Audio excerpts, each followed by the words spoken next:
श्रीमोहिनी निविडरागभरोपगूढं योगेश्वरेश्वरदं भुजवासराशं सम्मोहनं गिरिसुताञ्चितचन्द्रचूडं श्रीविश्वनाथमदिनाथमुपैमि नित्यं। मैं हूँ आचार्य रमाकांत मिश्र। अपने इस यूट्यूब चैनल पर सभी दर्शकों का एक बार पुनः हार्दिक स्वागत करता हूं। आज मैं पिछले 2 बार से उत्तर प्रदेश के मुख्यमंत्री यशस्वी श्री योगी आदित्यनाथ की कुंडली का विवेचन कर चुका हूं, लेकिन जनता के विशेष आग्रह के अनुसार आज मैं जो वर्तमान में विपक्षी दल है और समाजवादी पार्टी के मुखिया धरती पुत्र श्री मुलायम सिंह यादव के सुपुत्र अखिलेश यादव की कुंडली का विवेचन करता हूं। आज मैं श्री अखिलेश यादव की कुंडली का जन्म 1 जुलाई 1973 को दिन के 12 बजे सैफई उत्तर प्रदेश में इनका जन्म हुआ है। जन्म के समय इनकी कन्या लग्न है और लग्नेश बुध एकादश भाव में लाभ स्थान पर शुक्र के साथ में युति कर रहा है। जब लग्नेश जिस भाव में होता है उस भाव के बल को और साथ में मित्र ग्रही शुक्र के साथ में युति है, लक्ष्मी नारायण योग बनाता है। चतुर्थ भाव में राहु ग्रह जो राजनीति का कारक भी है। चतुर्थ भाव जनता की सेवा और राजनीति का स्थान, इसलिए चतुर्थ भाव में राहु ग्रह अपार सुख समृद्धि दी है। पंचम भाव में गुरु ग्रह वक्री होकर के बैठा हुआ है। सप्तम भाव में मंगल और दसम भाव जो कर्म स्थान में है वहाँ पर सूर्य, चंद्रमा, केतु और शनि 4 ग्रहों की युति है।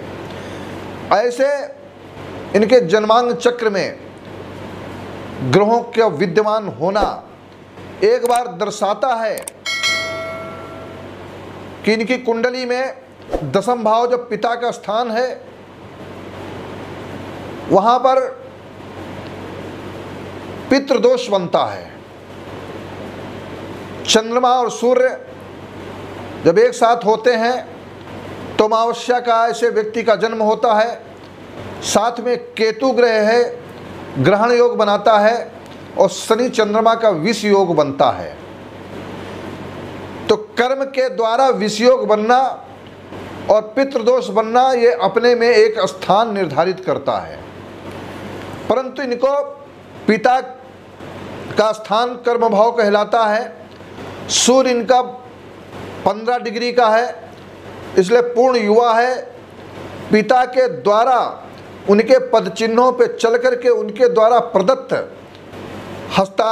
सत्ता हस्तांतरित हुई, अर्थात ये जीत करके और उत्तर प्रदेश के मुख्यमंत्री बने।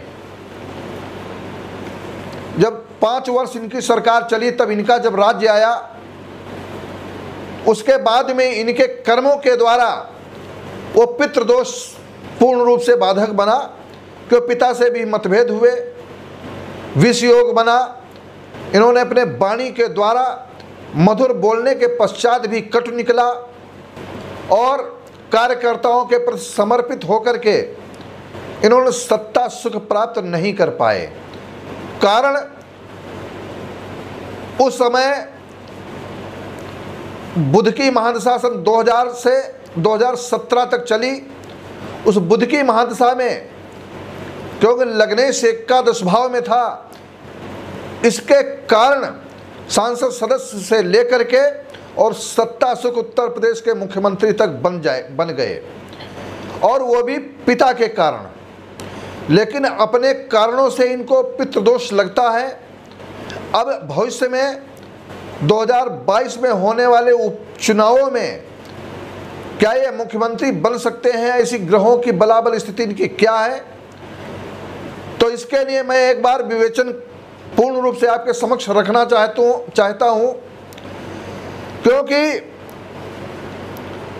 25/9/2009 से 10/4/2012 के बीच में जब इनकी बुध की महादशा में राहु का अंतर रहा, तो राहु चूंकि चतुर्थ भाव में था जन्मांग में, इसलिए ये सत्ता सुख तक पहुंच गए।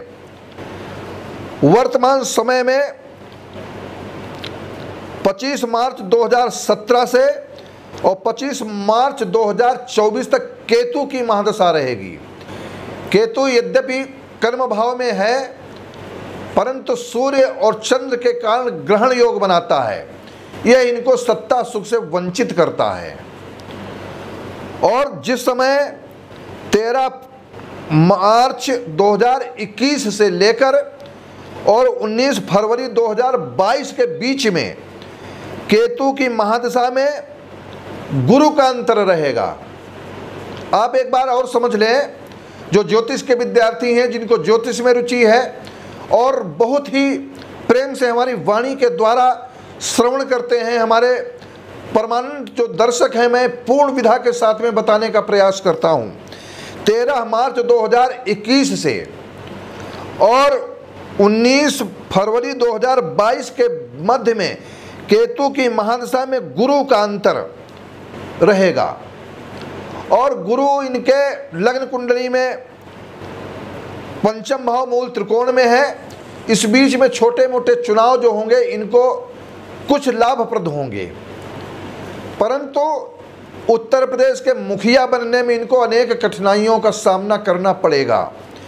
क्योंकि जिस समय चुनाव के परिणाम 19 फरवरी 2022 से लेकर के और 28 मार्च 2023 के मध्य, अर्थात फरवरी और मार्च में 22 में जब चुनाव के परिणाम आएंगे, उस समय इनके विपरीत होंगे। और जैसा कि विपरीत स्थिति ऐसी होगी कि जब ये चुनाव हारे 2017 में, तो उस समय भी शनि बाधक था। 16 जुलाई 2014 से 25 मार्च 2017 के मध्य में बुध की महादशा में शनि का अंतर था। और इनकी नवमांश कुंडली में शनि सप्तम भाव में मंगल के साथ युति कर रहा है। 7वां भाव पार्टनर का होता है और उसमें मेष लग्न की कुंडली नवमांश कुंडली में है, तो दशमेश और एकादशेश होकर के सप्तम भाव में पार्टनर से विरोधाभास की स्थिति। इसलिए इनकी चाहे राहुल गांधी से हो और चाहे बहन जी से हो, सुश्री मायावती से, इनकी एक भी नहीं बनी। यह कारण इनके ग्रहों की बलाबल स्थिति के कारण ऐसा हुआ है। अब आप ये देखें, भविष्य में भी नवमांश कुंडली प्रभावित रहेगी। अगर ये किसी के साथ पार्टनरशिप करते हैं तो विरोध 100% होना संभव है और वो सत्ता से सुख की और दूरी बनाएंगे।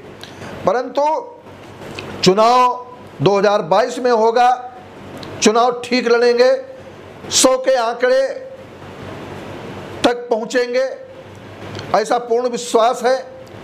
परंतु सत्ता सुख तक पहुंचने में इनको बहुत ही कठिनाइयों का सामना करना पड़ेगा। ऐसी इनकी कुंडली का विवेचन है। मैं आपके समक्ष जनता के विशेष आग्रह के कारण इनके ग्रहों के योग के द्वारा, जैसा इनका जन्म समय है, बुध की महादशा में सांसद सदस्य से लेकर के और मुख्यमंत्री पद तक, मुख्यमंत्री पद यदि अकेले चुनाव लड़ते, अपने कर्म के द्वारा लड़ते, तो वहां पर भी इनको मुश्किल होती। परंतु पिता के द्वारा इनको सत्ता पर बैठाना ये सूर्य के प्रभाव से हुआ। सूर्य पिता का कारक है, कर्म का कारक है, इसलिए वहां तक पहुंचे। और जैसे ही पितृदोष के कारण पिता से मतभेद हुआ, अनेक प्रकार के व्यवधान हुए, पिता और चाचा से मतभेद होने के कारण वो सत्ता से वंचित हो गए। और आज भी मैं कहता हूं, कि आज भी इनकी स्थिति पितृदोष है। चाहे जितना भी प्रयास करेंगे कि हम लोग एक हों, लेकिन किसी न किसी प्रकार से विद्रोह की स्थिति परिवार में होगी और ये चुनाव के समय सत्ता सुख से वंचित रह जाएंगे। ऐसी एक ज्योतिषी गणना है। मैंने अपने विवेचन के माध्यम से सभी लोगों से आग्रह करता हूँ, ध्यान से कुंडली का विवेचन सुने और अधिक से अधिक सब्सक्राइब करें। यदि हमारा ये ज्योतिष विद्या पूर्ण होती है तो आप लोग जब कभी ज्योतिष की सत्यता आपके समक्ष, जैसा मैंने बिहार और मध्य प्रदेश के चुनाव में, पांडुचेरी के चुनाव में और यहाँ तक है आसाम के चुनाव में नंदीग्राम से ममता के हारने की संभावना, हारने के लिए मैंने भविष्यवाणी की थी, वो 100% सत्य हुई। और इस प्रकार से 95% भविष्यवाणियाँ सत्य की ओर जाती हैं। इसी क्रम में मैं आपसे आग्रह करता हूँ, कोरोना वायरस के बारे में सत्यता के रूप में मैंने जैसे बताया ठीक उसी प्रकार से हुआ है और हो रहा है। आज मैं आपसे पुनः एक बार आग्रह करता हूँ कि मेरे इस चैनल को सब्सक्राइब करें, अधिक से अधिक संख्या में, और नोटिफिकेशन का बटन अवश्य दबाएं, शेयर करें। बहुत बहुत धन्यवाद।